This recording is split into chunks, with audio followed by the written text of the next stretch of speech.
за кордоном для тих, хто хоче дізнатися більше, думати глибше та чути з перших джерел. Сьогодні у нас в етері уже 28-й випуск. This is a project of PEN Ukraine, whose entire team stays in Ukraine, fighting their most meaningful battle for their lives and for the freedom of expression. Happy to see most of you back in Kyiv. Це проєкт PEN Україна. Вся його команда залишається в Україні і веде свою найбільш значиму боротьбу за власне життя і свободу слова. Втішно бачити більшість з вас знову у Києві. The project is co-hosted by PEN International, which has continued to provide a platform for freedom of expression for those currently under the highest risk. The project is implemented with the support of the US Embassy in Ukraine, and our traditional partners are PEN America, the Ukrainian Institute London, Ukraine World, Harvard Ukrainian Research Institute, the Harriman Institute at Columbia University, and Local History Edition. We are streaming today's event to all partners' Facebook pages. Співорганізатором проєкту є Міжнародний ПЕН, який продовжує надавати платформу для свободи вираження поглядів тим, хто перебуває у групі найвищого ризику. Проєкт втілюється за підтримки Посольства США в Україні, і нашими традиційними партнерами є PEN Америка, Український інститут Лондона, Україна Світ, Український науково-дослідний інститут Гарвардського університету та інститут Гаррімана при Колумбійському університеті. Ми транслюємо сьогоднішню подію на всі партнерські сторінки у Facebook. Захід відбуватиметься французькою мовою у синхронному перекладі на англійську, тож не лякайтесь. Our guests will speak in French, but no worries, you'll be provided with simultaneous translation into English. My name is Olga Mucha, and I will also still introduce our today's guest in English. My French is not so advanced yet. So today we are pleased to host Philippe de Lara, the French philosopher and lecturer at the University of Paris Panthéon-Assas. He teaches philosophy and political science. Philippe is a regular contributor to Komote, a columnist for the magazine Ukrainsky Тиждень, and his work focuses on the history and the exit of that totalitarianism. I remember quite well your quote, dear Philippe, about Ukraine being a thirstle. You meant that is mired in reconciliation with Russia. This is why the West tends to wave its hands at the annexation of Crimea, prisoners in the war, and at the very same time tends to cling to every mistake or every miscalculation of Ukrainians, and it allows them to feel less guilty. This approach is explained in particularly by the fact that the West was not so sure in the legitimacy and viability of Ukraine as a separate state. And I believe that this perspective changed quite a lot during the last months. This war is not the only war for people and territories, but also a real war for the state identity. I guess that was the very first year when Ukraine Independence Day, celebrated last week, became an important day not for Ukrainians only. And we would wonder to hear your optics on that. It would be great to hear your perspective on the dynamic of those changes in European and in particular in French perspective too. And Philippe will speak today with Constantin Sigov, scientist, philosopher, and public figure, director of the European Humanities Research Center of National University of Kyiv-Mohyla Academy, director of the Dukhi Litera, Spirit and Letter Scientific and Publishing Association. I'm a big fan of and leaving over too much money in those bookshops.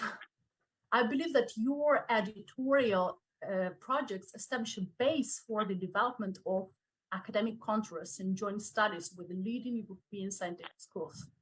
At the same time, Constantin Sigov is the author of more than 50 academic papers covering issues of philosophy and history of culture, philosophical anthropology, ethics, and art studies.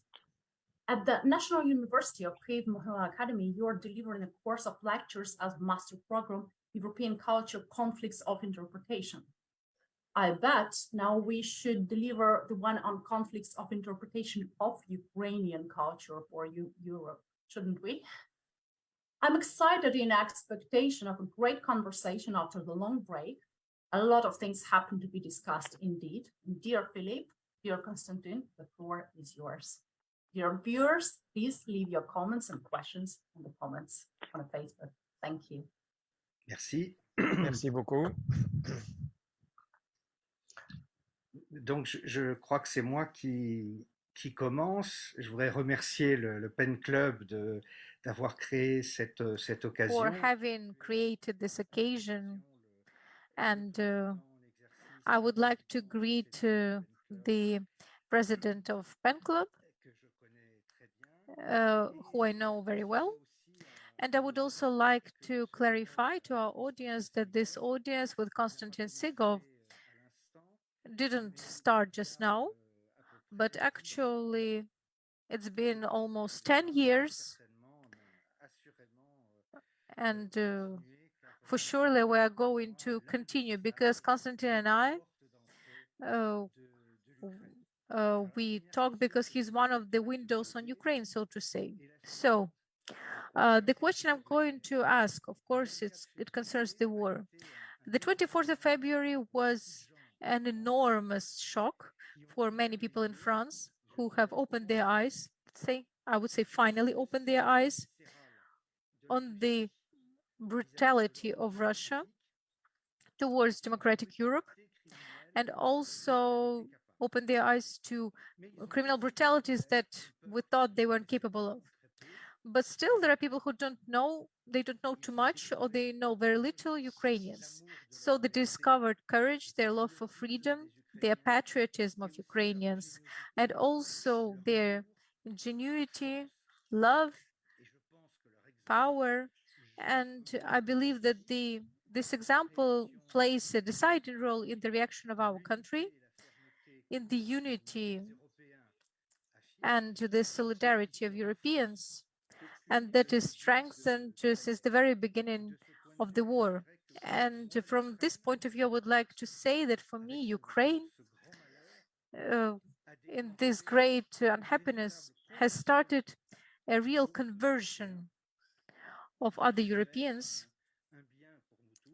that could be a great good for all of us.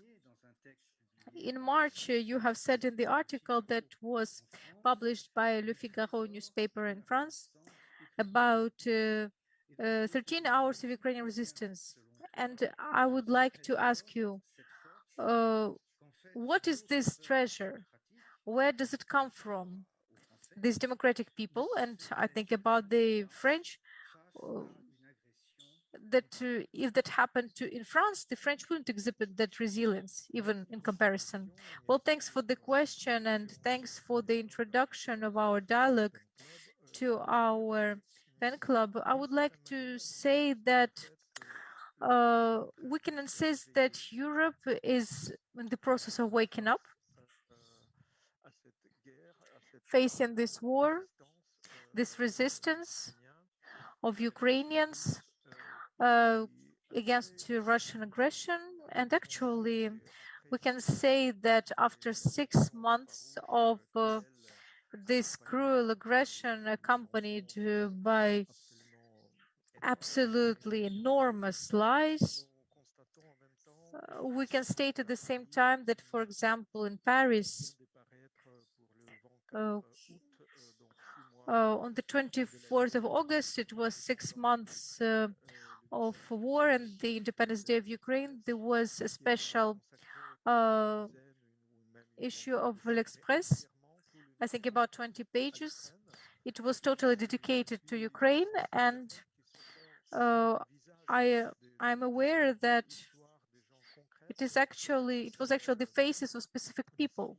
This history, both civilians and military, men and women, different ages, different professions, who each of their own way have already participated in this resistance for 6 months now, day and night. And actually, we have already also visited different cities in Ukraine. They have experience of that place. They have met the people. They understood why somebody who lost their closest people due to war can still confirm that we cannot stop our resistance. And that's totally irreversible, that force and energy that has awakened 44 million Ukrainians. And since the very beginning, A poem by Shevchenko is quoted that our soul cannot die, and the truth is also always going to prevail. I believe that the original lines, I have to quote that, «Не вмирає душа наша, не вмирає воля, встане правда». This idea that the truth is going to stand up, to wake up. It's actually since the 24th of February that we woke up at 5 a.m. by the bombs to respond to the numerous questions of journalists and friends from the West who called us all the time, and to testify about the fact that our nation has stood up and the truth has not been killed. So each person in their own way can testify in more than words. And I believe that this solidarity hasn't weakened with time. On the contrary, it has become more specific, maybe also wiser, more experienced in the specific projects, but also with the deepened knowledge. Like, for example, after 2 first weeks, day and night, I gave dozens of interviews on television. For example, also there was a publication of a letter from Kiev, also a publication of a small book where more information was provided about historical roots in the 19th and 20th century, why Ukrainians for centuries and centuries have wanted to really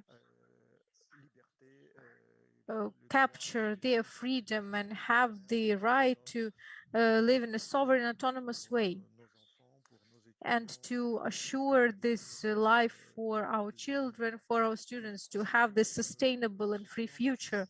And I believe that trying to explain this motivation, this raison d'être of Ukrainians, I've seen this idea that emerged in the interview to Le Figaro. It was an excellent journalist, Normand Ville. So I tried to explain that the resistance in Prague, let's say, in 1968 or in 1966 in Budapest, and also the movement of solidarity, a very powerful one in Poland, all that really prepared the emergence of a different Europe, a free Europe. It's Eastern Europe, to actually finish the totalitarian Soviet experience, that is to stop that Soviet madness. And despite everything, today we can claim that you in France, before all the world and all the planet, you can actually buy the tickets and be present at a show of this idea of Soviet Union again, this idea of celebrating the 100th anniversary of Soviet Union formation. It was created in 1922, I have to remind you. We see that empire doesn't want to die. That's what the Russian government wants to, but it doesn't exist anymore. It doesn't exist for Ukraine and other countries, including Baltic countries, that have done everything to get rid of that experience. It's already 31 years of independence in Ukraine. And I have to say that even the very date of the decision of Ukrainian parliament on the 24th of August 1991 to vote for the independence of Ukraine, this date actually was the burial of Soviet Empire, and it shows certain in its duration and the continuity of this decision, which was then followed by the referendum of where the overwhelming majority of Ukrainians voted for Ukrainian independence on the 1st of December 1991. And I also have to say that for me, a real revelation of this resistance was actually the behavior of those who we call the Maidan generation today. Those who are the young people, those who have already grown up, who have had their education in independent Ukraine, and who have shown already during the Orange Revolution in 2004 and even more strongly in 2014. Like, for example, my two children, my students, the whole generation of Ukrainians that I know. And I also can say that it's them who have persuaded me that that's totally reversible, that movement towards freedom, let's say Exodus from Egypt, if we recall a biblical metaphor, that it was necessary and key for all democracies, starting from American Revolution, then the French Revolution, all the other revolutions. I believe that when in 2014 Timothy Snyder talked about Maidan Revolution like about an event that would be decided for global history, like a French Revolution. Maybe some people thought that he was exaggerating things a bit, but today we see that on the contrary, the war of this year, the war for independence, the anti-totalitarian war, the anti-colonial war, actually it has already changed the destiny of our century, and it's going to last for a long time. But I hope that this experience of solidarity of free countries and their capacity, the capacity to defend our freedom. To finish, because the question is rather complex and profound, I would like to say that the courage of Ukrainians today is very closely connected with the experience of many generations of those who Jaspers called limited experience. Like, for example, your parents, you and your children have this experience, like to be or not to be, like Shakespeare said. And this situation of choice between life and death, between life given for others and life given by others, to defend me, like, for example, which actually permits me to have this free conversation tonight. I believe that this idea, totally specific, permits us to establish a real hierarchy of questions and decisions and choices. I believe that sometimes I'm surprised that even not that important questions can divide my friends in the West, like in France. They can divide them, that they can't even talk to each other anymore. But they are really not the issues of life and death. And I understand very well that questions about decorating entrance exits to the house is very important, or I don't know, arrangement of other aspects of married life. Of course, that's also essential, but I believe that the capacity of Ukrainians to unite themselves for the sake of common dignity and common freedom, I believe that it's also a signal that we haven't yet exhausted the resources of unity, let's say. And that can be useful for some Western societies who are so divided. You have already quoted the divided nature of the US after the previous elections, and also a certain number of European countries. So we expect rather heated debate in France and Italy. So we understand the fragility of this European Union, and we really hope that the democracies are going to find those others, maybe other hierarchy of issues which are going to be more important, more deep, and more necessary today. Thank you. Well, thank you, Constantin. It is very important what you are saying. I have talked about the conversion of Europeans impacted by those aggressive events because something happened very suddenly since the very first days. But at the same time, this conversion called for the deepening of Western Europeans. Depends say that they still have to cover a long way to become fully aware of this hierarchy that you have just talked about, the hierarchy of the most important aspects, to be or not to be, and to become more attuned to the most important things. You have said many things, but essentially, it's a crisis of our democracy. It's the crisis of unity, which is founded on a deep doubt about the very existence of our community, of basic confidence that we can have with our compatriots. And the lesson that we can learn from Ukraine is very important because it teaches us something that not everyone has learned, in fact. And the second aspect that I would like to say is that there is the issue of war. I mean,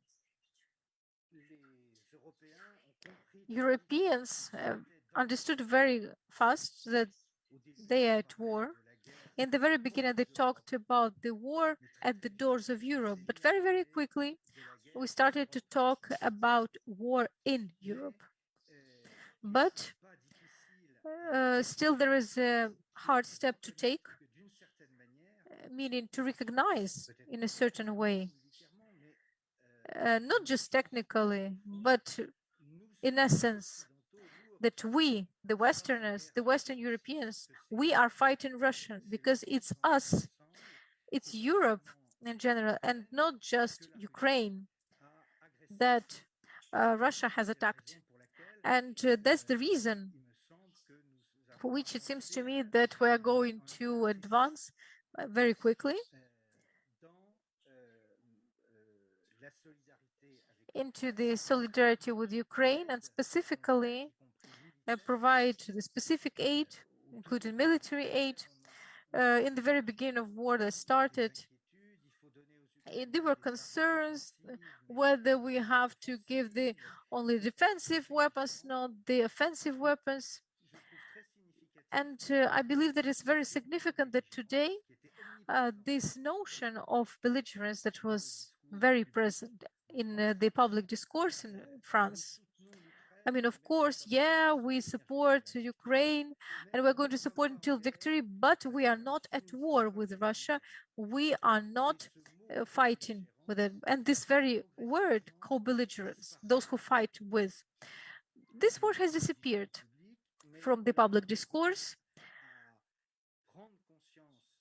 But actually, we have become aware that it has been said in the Cold War that we are actually in front of the war, that it is actually a different challenge.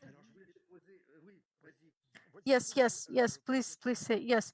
I have actually a question. Yeah, it's just that it has, I just can say that I was very surprised by this hesitation to recognize and to say clearly, to call a spade, that the West really hated by the Russians, and I mean, they don't hide it. It was for many years, the main TV channels very openly said that it's the West that they actually went against. And obviously, people who didn't read, or let's say didn't understand the very message this spirit of revanchism, actually the revanchist ideology that was on the foreground, the ideology of militarism, of course, that it was going to come back. And for example, in the interview that I gave to the biggest dailies in France, the title was Putin wants to destroy the whole Europe after Ukraine, because many Europeans believed that it was a competitor, like in the Soviet Union, which disappeared. The Soviet Union, which they wanted to reinstall piece by piece. So in this sense, a real confrontation, it wasn't just with our country, but also with your country, but also with other European countries,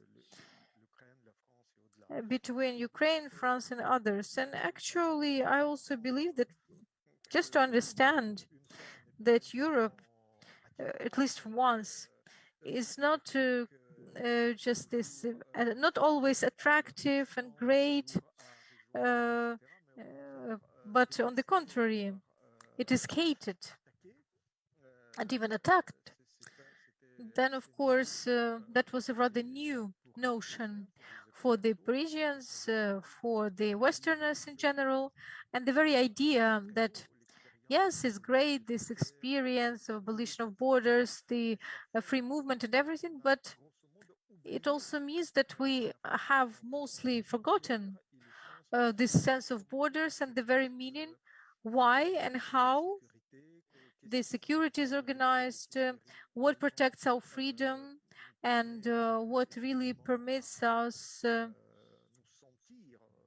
to feel every morning in safety, which is not a given now for Ukrainians, but was more or less forgotten, let's say, in the free countries like yours. So this very battle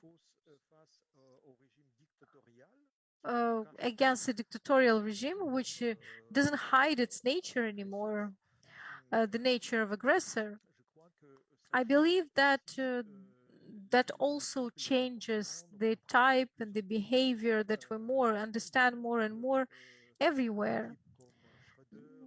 Like Schröder and other collaborators of the dictatorship regime by Putin. Those collaborators in France, in Italy, and in other countries of Europe, in Spain, and others. I'm not even talking about Hungary, which is an exceptional case, I would say.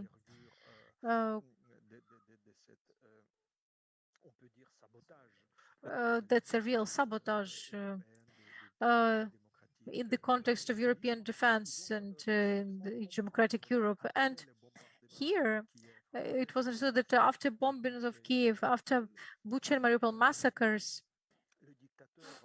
the dictator, in some way, actually D'autre part, le moment est venu to d'essayer corrupt the Westerners and try to disintoxicate them. And in that moment, the wake up, it was a critical moment that can turn in two directions. It's either after this crisis that we find more and more the necessity to be unified and solid in solidarity, because as I have said, there are other things that unite us deeply. So it concerns the countries of the European Union, but also the nations. For example, the French Republic, chance réelle there is a d'être real chance to become more united if we understand the history in a wider context that goes beyond the borders of France. Or on the contrary, if the European Union is divided, that is to say, if after Hungary, other countries become seduced by some ways of sabotage, that if they become too afraid of the Russian blackmail, because, for example, maybe regular citizens in Europe They are not even in the know that Russian economy is much weaker than Italian economy, let alone French or German economy. That means meaning that yeah, we're afraid of the gangster, but this gangster actually wants to make us afraid without even having the economic or cultural or spiritual means in playing geopolitics to really become a competitor. So in my opinion, we have to transcend this state of apathy, of fear, and disorientation. That's very necessary. Probably have good news to say? Well, actually, it's no news.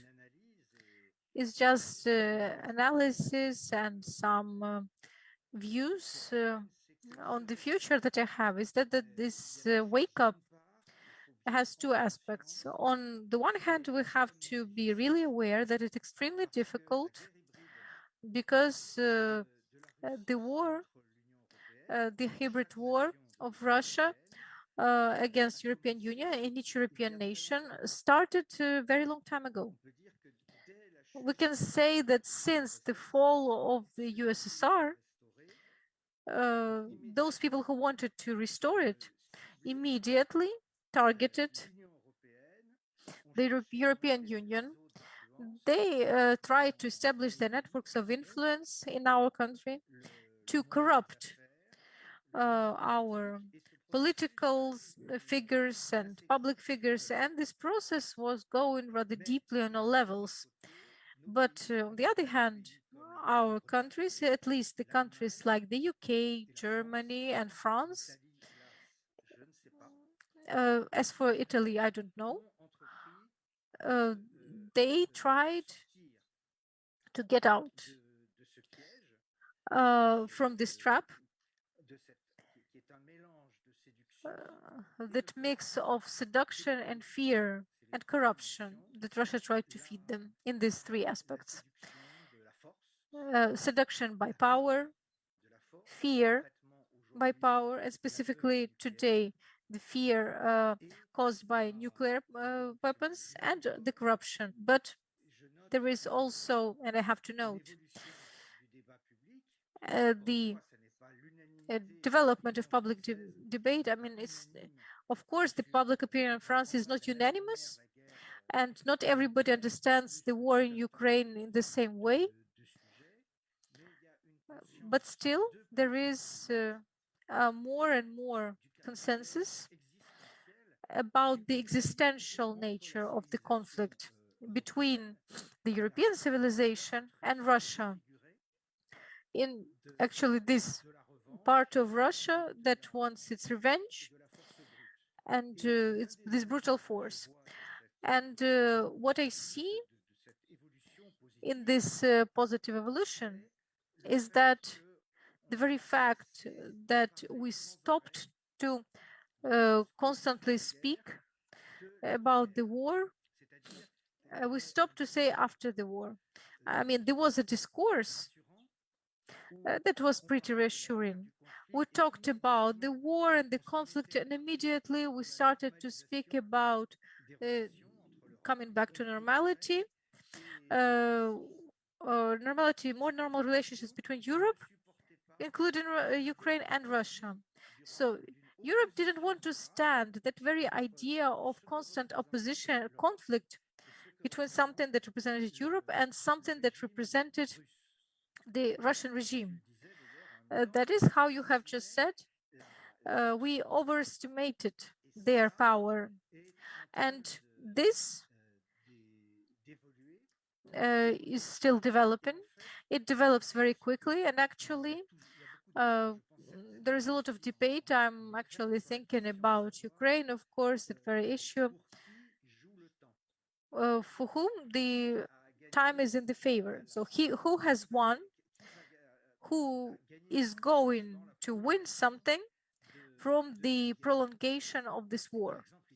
Like, for example, there are some people like that talk about the exhaustion of mobilization in Putin's country, and also that Europe is going to get tired because that costs a lot, that demands sacrifices, and even on a simpler level. But unfortunately, that's also telling in the postmodern modern democracies, also the boredness. Like the news is always the same, that nothing changes, that the plot stays the same. And I believe that today, at least I see that very strongly in France,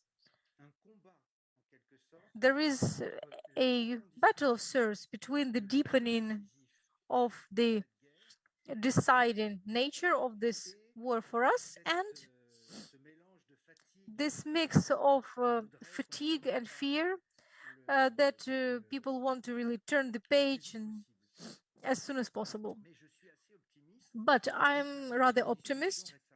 Actually, recently I had a discussion with my Ukrainian friends on television who really doubted that uh, that French people are still interested in Ukraine about taking in refugees or giving money. Well, of course, this risk exists, but I also believe that the very tendency, the inverse tendency, that is awareness that is not yet complete about the nature of this war. And now, I mean, I cannot say differently that only in this form, that actually we are at war with Russia. Exactly. It's Russia that has gone to war with us, and it returns to people. And from this point of view, again, the very awareness of that, it's Ukraine that pushes that awareness, is the discovery of Ukraine. And what can seem useful today beyond the war? When we discover, for example, when we realize that Ukrainians, and it's really Ukrainians, it's all Ukrainians, not just the government, manage to maintain communications, internet, power grids, railroads, the organization of the army, etc. Then we say that, well, we start to see that this nation is extraordinary and it has the qualities that are also extraordinary. I mean, we're not even talking about specific economic powers. We have already taken measures that Ukrainian agriculture is important for the whole world.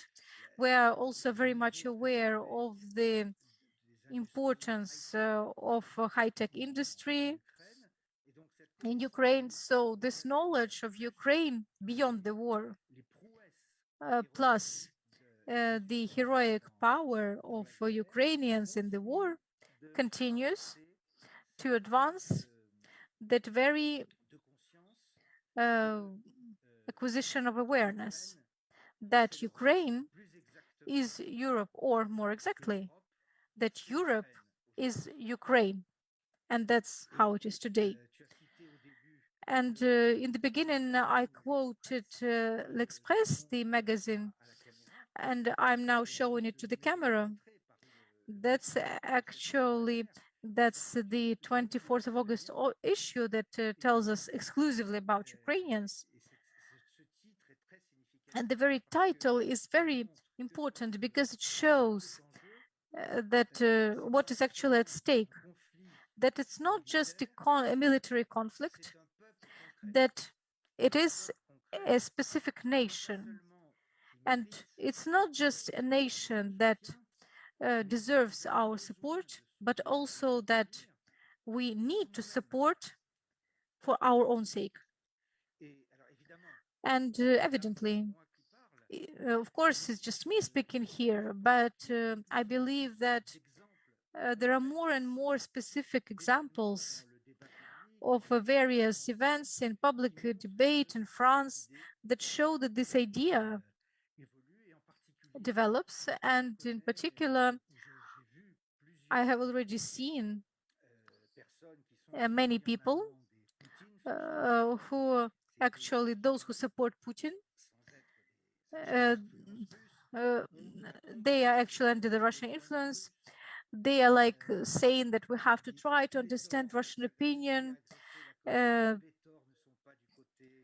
They say that it's not all the same and that we have to understand Russians and that we have our own Western interests, that we have to be friends with Russia and everything. But a certain number of people who were of that opinion, they have already changed it, and they changed it radically. And sometimes, like for example, there is a psychoanalyst, also a public intellectual who was very sympathetic, who actually still remains pro-Russian. There is a lot of anti-Americanism in what he says, but still, he said on television several days ago that since the Russian aggression against Ukraine, that's the barbarianism that we're witnessing. And I cannot say anymore what I was saying before the war. Another example that I would also like to give, because I know that sometimes my Ukrainian friends are a bit too pessimistic about France. They have the tendency to see just negative signs, like, for example, from our president, who explained many times that we shouldn't be embarrassing Russia. That actually he stopped saying, that he doesn't say it now anymore. They also underestimate the development of opinion in the public. And what seems very important to me is, again, an article in Le Figaro. This is one of the biggest national dailies in France, just like Le Monde. And that's also a conservatives newspaper. And the defining line for many years was not pro-Russian, but Putin supporters. So demonstrating comprehension and about the opinions of Russia, also, of course, the sympathy for Ukraine and everything, but still that was. But since the beginning of war, that changed completely. Some journalists changed their discourse completely, and the very discourse of the newspaper and the solidarity of Ukraine has become pretty evident, which is actually just two examples of this evolution. But again, even if I speak about conversion, it's not the event that can happen immediately, but actually it is this disintoxication to get rid of the poison that we have accepted to take for many decades, and that was actually the poison from getting out of history. And when for many decades we were in the illusion of being out of history, again, it is very difficult to recognize that we actually have an enemy and that we'll have to fight that enemy, and we'll have to draw our borders of security between us, Europeans, and this hostile power. Maybe not forever hostile, but at least for a long time. And we don't just have to defend Ukraine and help it to liberate its territories, but also do something so that Russia is not capable anymore of attacking Europe. Because now we know what it plans to do. And I would like to ask the last question to Constantin. Actually, there was this declaration from Hermitage Museum, Director Mikhail Petrovsky, who declared this extravagant thing that we are all for militarism and we're for the empire, that our exhibitions are in abroad. Actually, two exhibitions from Russian collection now in French museums. And that's actually a very powerful cultural attack. If you want, that's a special operation of sorts. That actually disgusted lots of people. And these people shouldn't be fighting against our attack. Well, I would like to say that after this statement, many people among us couldn't take seriously that cultural imperialism because Putin's Russia seems to us a real totalitarianism without consistent ideology, which has nothing to offer to the world. And actually, even if they still remain under the influence of Putin and Kremlin for geopolitical reasons, or for example, there are people who are against America or political, like they're attracted by big power, but for sure, they don't have any cultural motives that would attract them to Russia. So, of course, the issue here is more complex. Can you actually explain to us that very challenge of fight of cultural war against imperialism in Ukraine? Je crois que, effectivement, cette déclaration du Well, I directeur believe that this statement from Hermitage director choque évidemment les gens qui ne voulaient shocks pas people voir who didn't want to see positionnement des plus grands musées. that position of the biggest Russian museum. Nous attendons les réactions Actually, we are waiting for the reactions of its branches opened in Amsterdam and in other European countries, which now depend on this imperial willingness and militarist willingness of the director, who is obviously close to Kremlin, one of the actors of political and cultural fight, and to explain the link, which is more and more narrow and more violent. I called my article, which is published in L'Express, Militarism like Russian barbecue, because actually, when, for example, there are lots of multicolored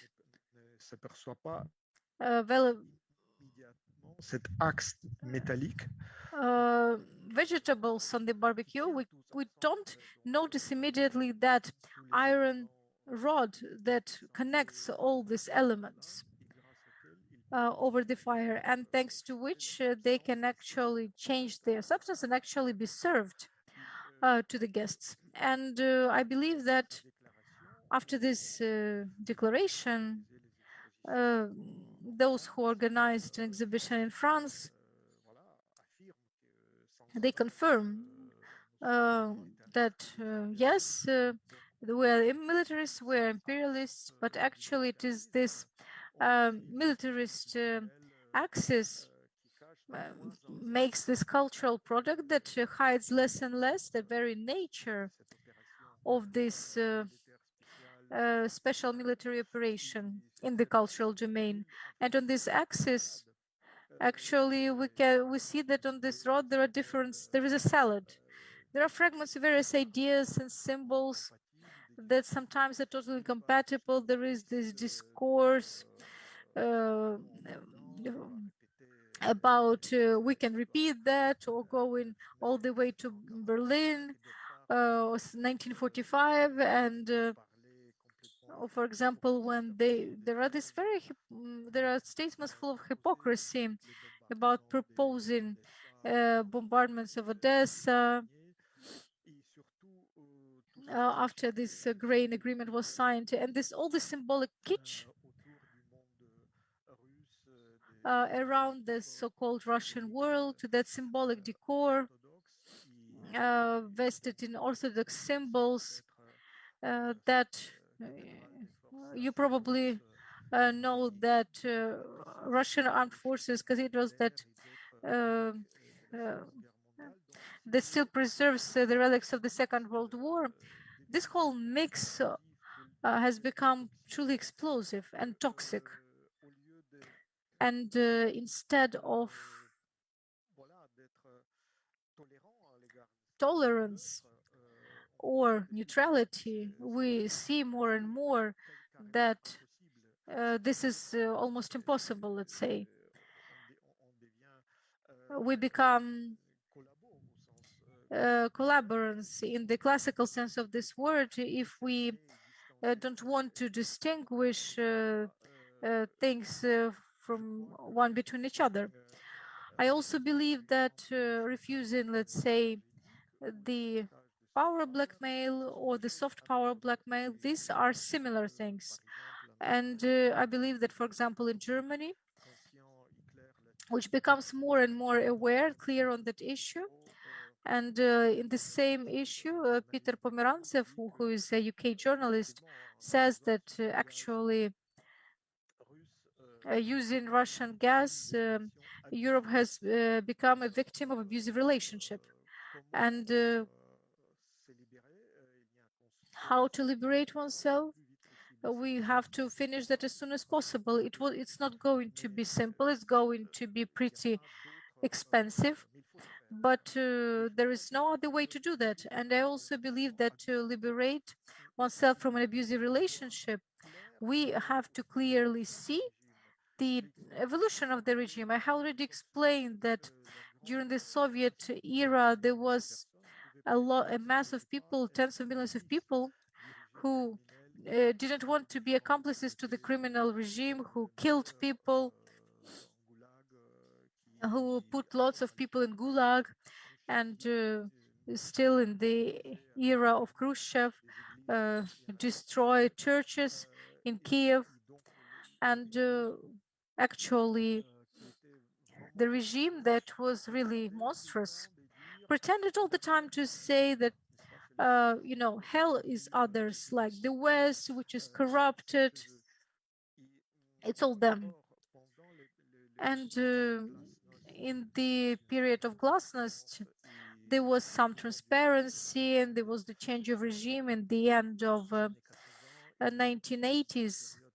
And during 1990s, a memorial in Russia published a wealth of documents, photos, and films that showed that the evil was not totally abroad, somewhere on the other ocean shore. Actually, it was in Kremlin. It was performed by Stalin and his successors. And instead of joining, uniting people who have just stated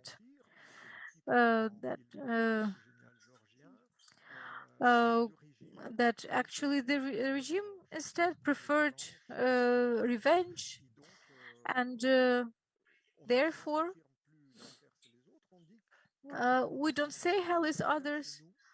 We say yes, hell is ours, so fear us. We can do whatever we want, not just in Syria, because of course we know crimes against humanity, not just in Georgia, but in the very heart of Europe.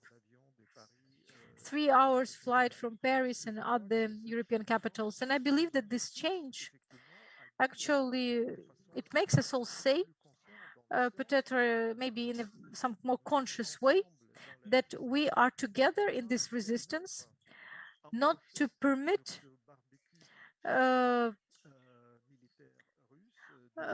this military barbecue. What we saw in Mariupol, for example, so that Kharkiv, Odessa, and other cities with millions of inhabitants don't transform into that. And we know that even today, the cities are bombed. There are also other cities.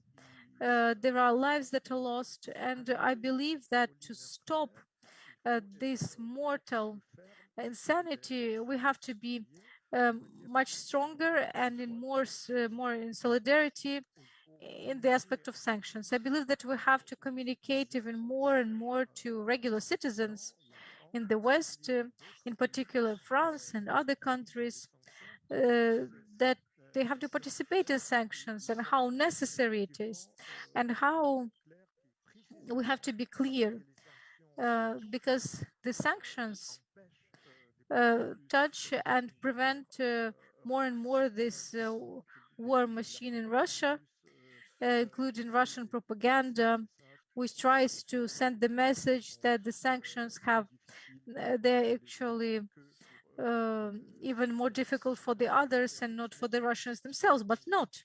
We know for sure, for example,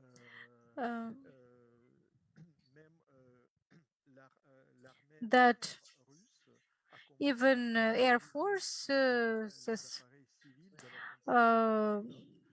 in Russia, they started using civil airplanes of Aeroflot, their airline, to ensure the maintenance of their warplanes, meaning that those elements that can be replaced so that that actually all those components are limited. So if nothing comes from the West, then actually this machine, this economy of war is going to be slower and slower.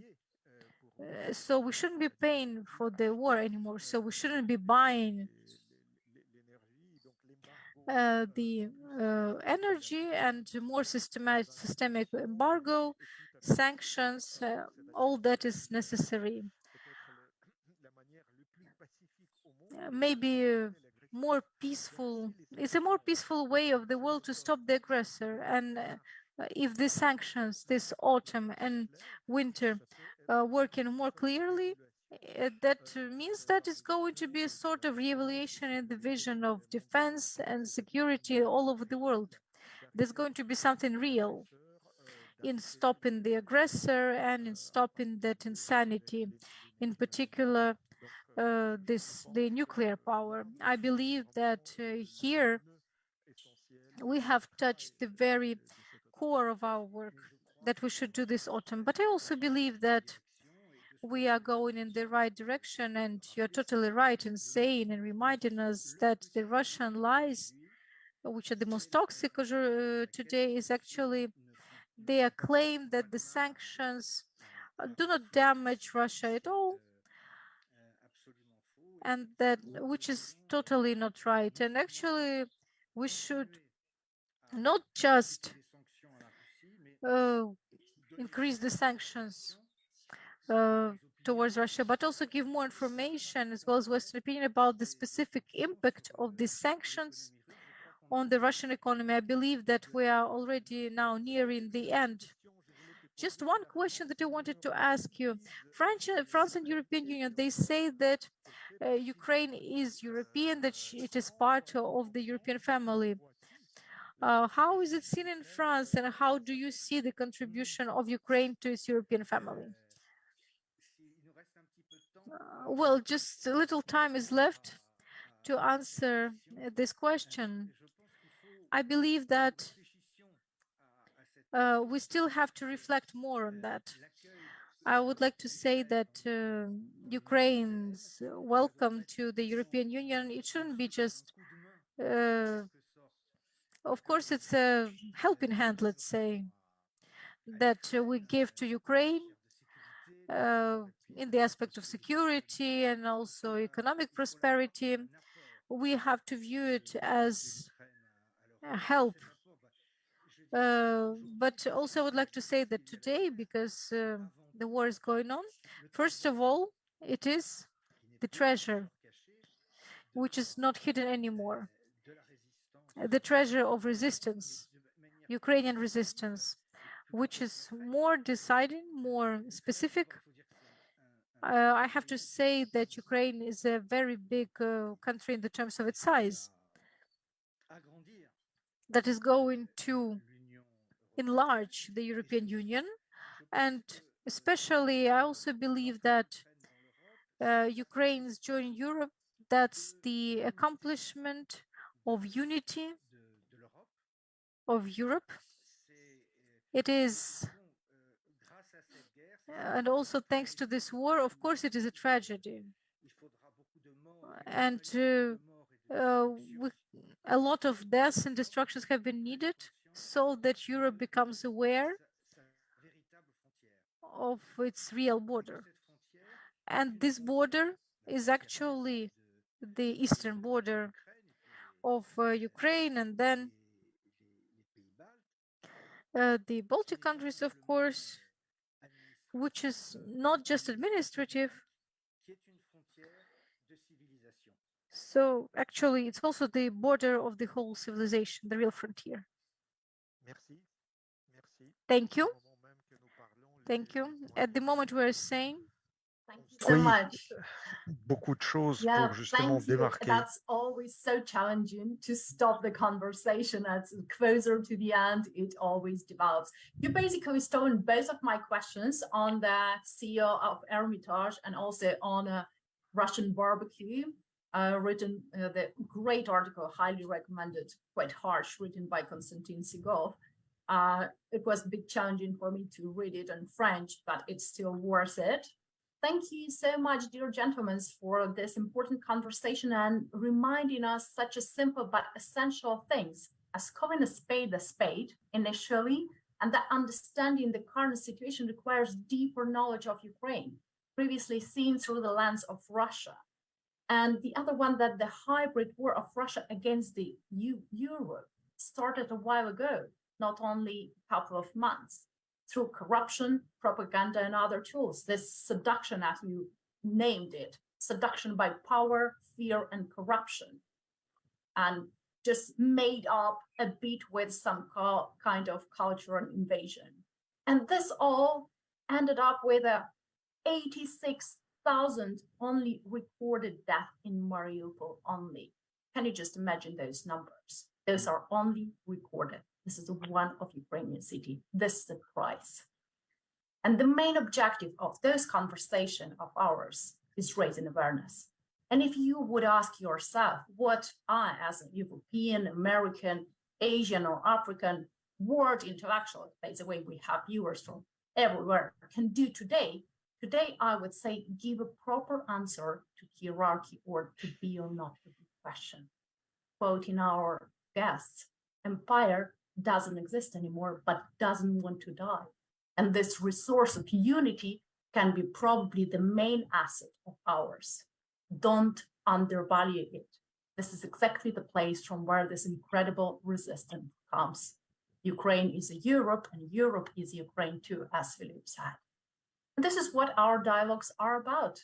Keep communicate, reflect, remember about winter, and apply sanctions. Don't allow bully to take a lead. Thank you for those answers, dear Philippe and Constantin. Thank you. Two philosophers, French and Ukrainian. That was a great honor and pleasure. We are grateful to all our partners for their precious support. Just to remind you that the project is implemented with the support of the US Embassy in Ukraine and our traditional partners, PEN America, the Ukrainian Institute, the Ukrainian Institute London, Ukraine World, Local History, Harvard Ukrainian Research Institute, and the Harman Institute at Columbia University. We are streaming all the events to all partners' Facebook pages. And the Thank you very gratitude, much. of course, to PEN Ukraine, which continues to stand at the front lines in the name of freedom and truth. PEN International is proud to be a platform that supports freedom of expression. We hope those dialogues give you enough insight and material for deep thinking. Thank you again, our great speakers. That was great pleasure. And thank you, our dear viewers. The next episode will be held in a week, next Tuesday, same time, same place. We'll be hosting Alexander Zinchenko, editor of Historical Truth, co-author of a great movie about Ukrainian independence birth, Collapse, highly recommended, and a lot of other great projects. And Catherine Heidenhoff, German journalist, speaker of consultancy board of ADAMI, and expert in discrimination and racist violence. So follow our dialogues on war, spread the word, and stand with Ukraine. This is our shared responsibility today. Thank you. Thank you to you. Thank you very much. Слава Україні.